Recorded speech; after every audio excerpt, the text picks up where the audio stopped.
الصوت يا جدعان، الصوت. مارفل جايبه روبرت داوني جونيور تاني علشان تقرا فارم بيه طول الفيلم، وانا ما عنديش اي مانع. انا داخل اتفرج، انا سيتد يا جدعان. انا 10 على 10 10 على 10. الصوت حوار. Hell answers to me, for I am Doom.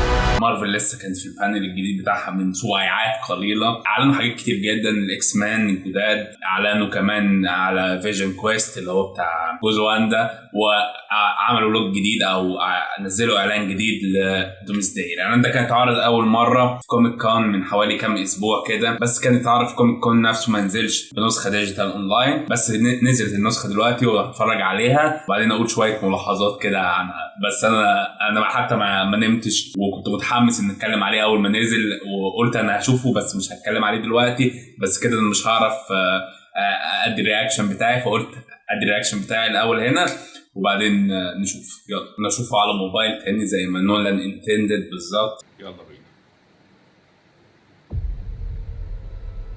Victor was always the smartest guy in every room. عظم. He used to be different.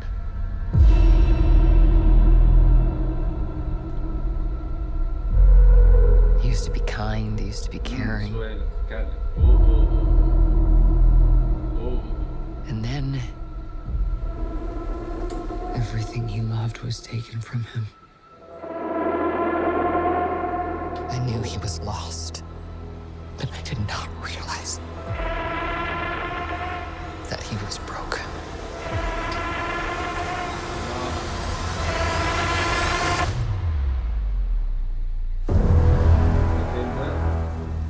Victor, did you do this? Pedro Pascal. All of you have lived stolen lives, but now you must give them back. Answer me, Victor! Did you do this? I swear you will beg for hell long before I grant it.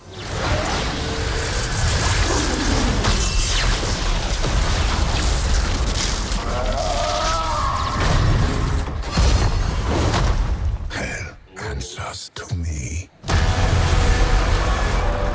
for I am Doom.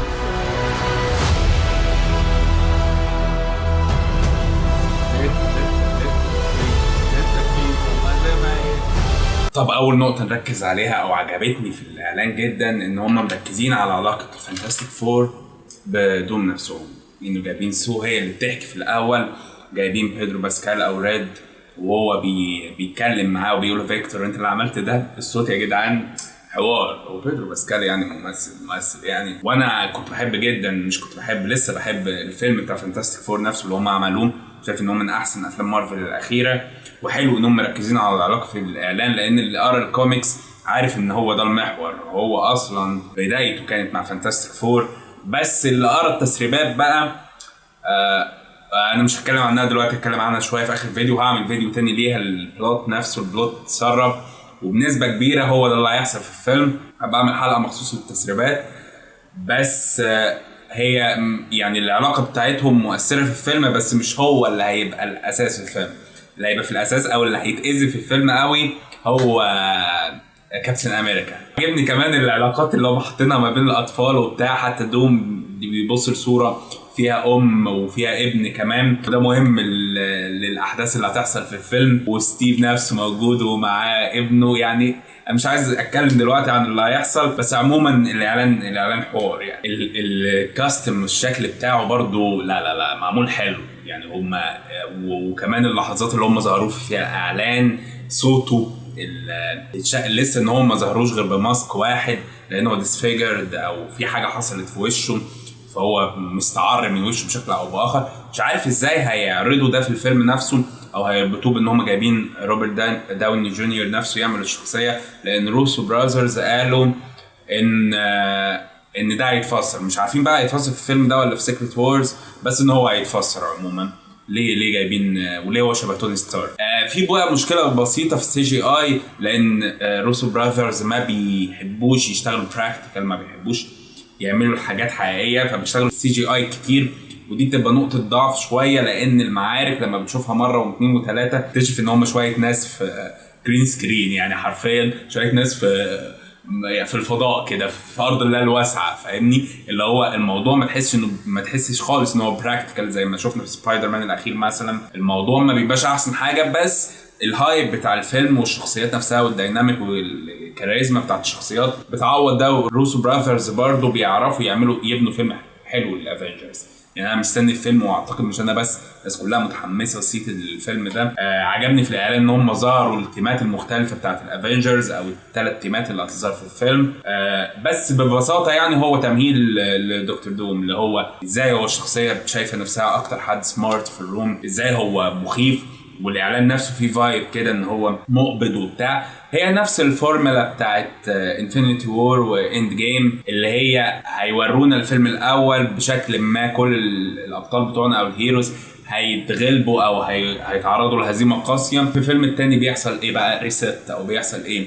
ريباتل او فايت باك يعني. الجزء ده بقى انا هتكلم فيه عن الجزء الصغير بتاع الحرق بتاع البلوت. ببساطه يعني دكتور دوم او الفيلم بيبدأ بان هو بيقول احنا عايزين نوضع حد للمالتيفيرس ده، لانه عامل لنا مشاكل كتير وفي قلق كتير في الموضوع.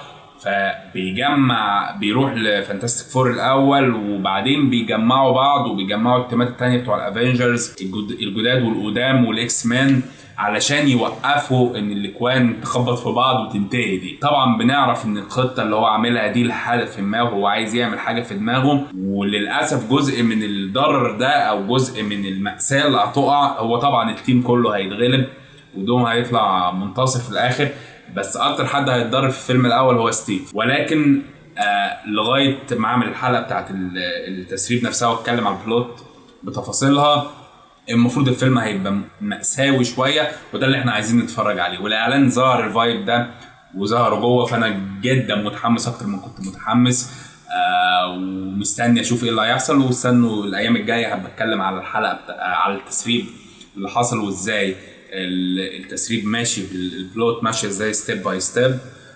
وغالبا هي بلوت حقيقيه، لان التسريب كان بيظهر وبعدين يجي اعلان او بيجي حاجه دعائيه كده تورينا ان التسريب كان حقيقي. منها ان دكتور سترينج مثلا ظاهر في واحد من الجنود او السولجرز بتوع دكتور دوم، وغالبا مش هيلعب الماسك في الفيلم ده، بس هو الماسك اصلا فيه عين صغيره في النص. عموما يعني لو عجبك الحلقه اشترك في القناه، اعمل لايك للفيديو، استنى الحلقات الجايه، استنى كلامي عن التسريبات. انا كريم طه، باي باي.